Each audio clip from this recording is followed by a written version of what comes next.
Hello, children. Today we'll go with the poem Explanation An Elementary School Classroom in a Slum. Children, I have already told you the poem is written by Stephen Spender. He describes the social inequalities which are prevailing in the society. In the poem, he describes the condition of the students of an elementary school which is situated in a slum area. So the poet wants to draw attention of everyone towards these kids, and so that their life can be, why he wants to draw the attention, so that their life can be improved and they may get trained to become good citizens rather than criminals. In case if we talk about the rhyme scheme of the poem, it's been written in a free words. There is no particular rhyme scheme in the poem. There is no particular rhyme scheme. Okay, the very first line you can see, far, far from gusty waves these children faces. Children, what do you mean by gusty faces? Gusty faces means breezy winds. So the poet describes the children who study in an elementary school which is set up in a slum area. The poet says that the faces of children are dull and without any energy. They are not full of energy like other kids of their age. So these children are compared to unwanted weeds. Why unwanted weeds? Why? Like rootless weeds, the hair torn round their pallor. Children, they are compared to unwanted weed.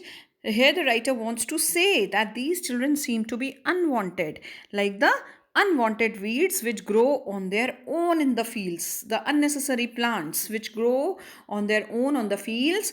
So they are being described as unwanted winds. Their hair is not neatly done.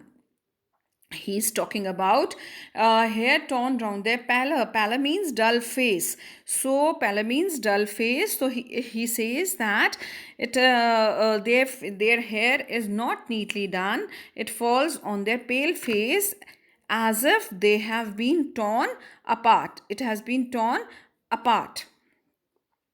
Now he says the children are untidy, they have not combed their hair, and then he describes a tall girl. He talks about the tall girl with her weighed down head. He says, then he describes a tall girl who seems to be burdened by poverty. He says that weighed down head means that he seems to be she seems to be burdened by poverty. Her head is bent. Why her head is bent?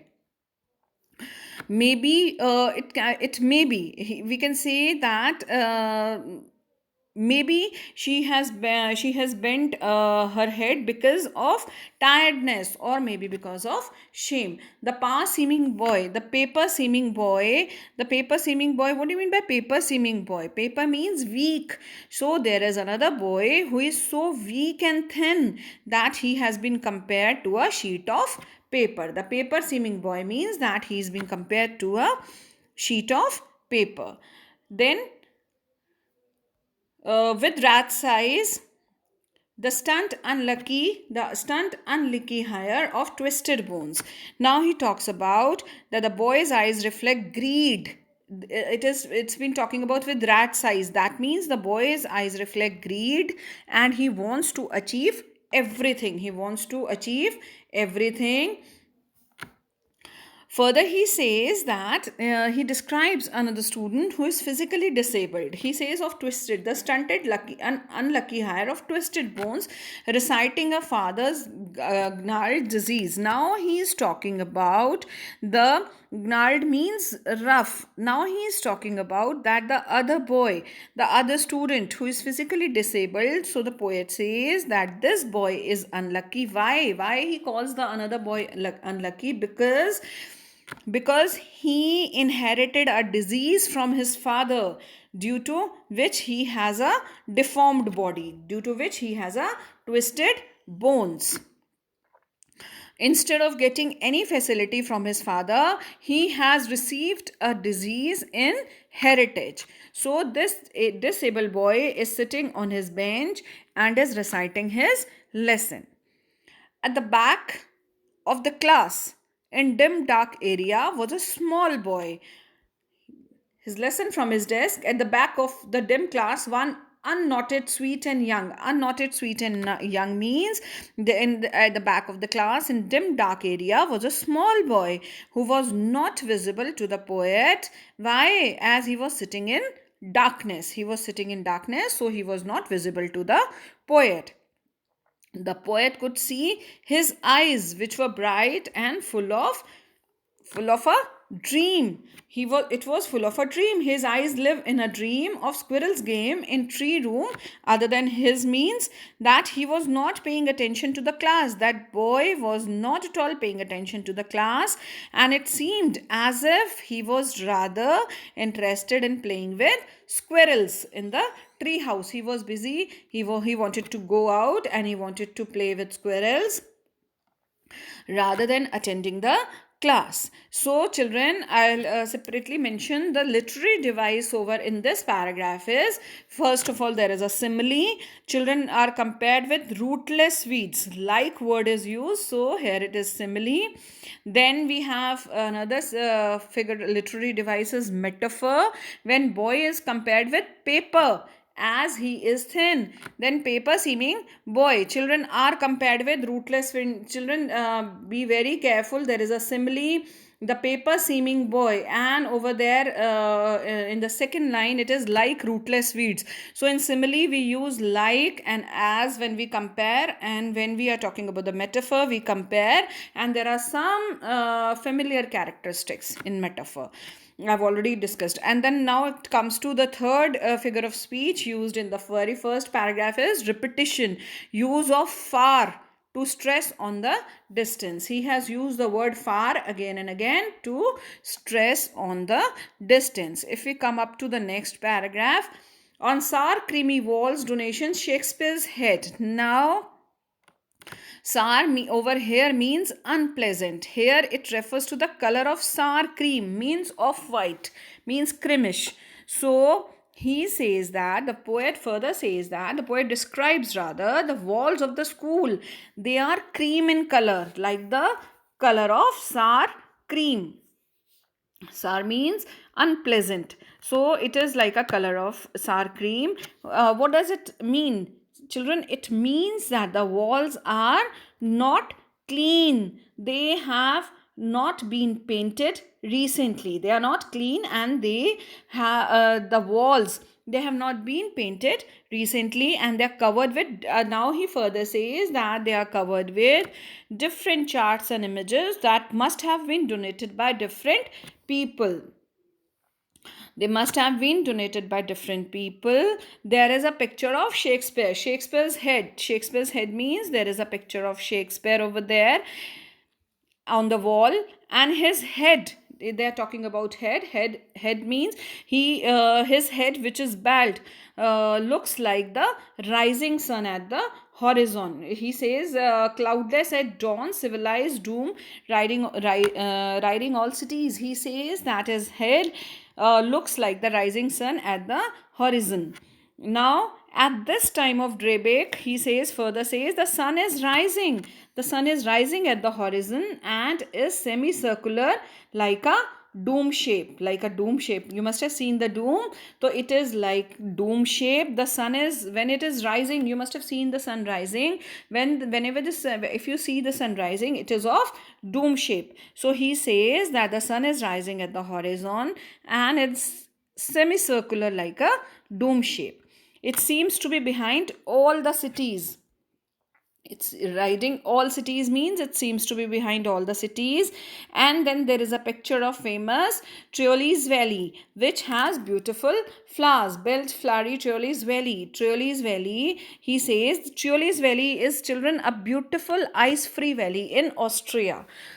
Trioli's Valley means a beautiful ice-free valley in Austria. So he says that there is a picture of the famous Trioli's Valley, which has beautiful flowers. There is the image of a map. There is an image of a map which helps all in its own way. But children, for the poet further says, that But the poet further says that for these children, he says that their world is only what they see out of the window. Children, these windows, not this map. He says for them, awarding the world its world, and yet for these children, these windows, not this map.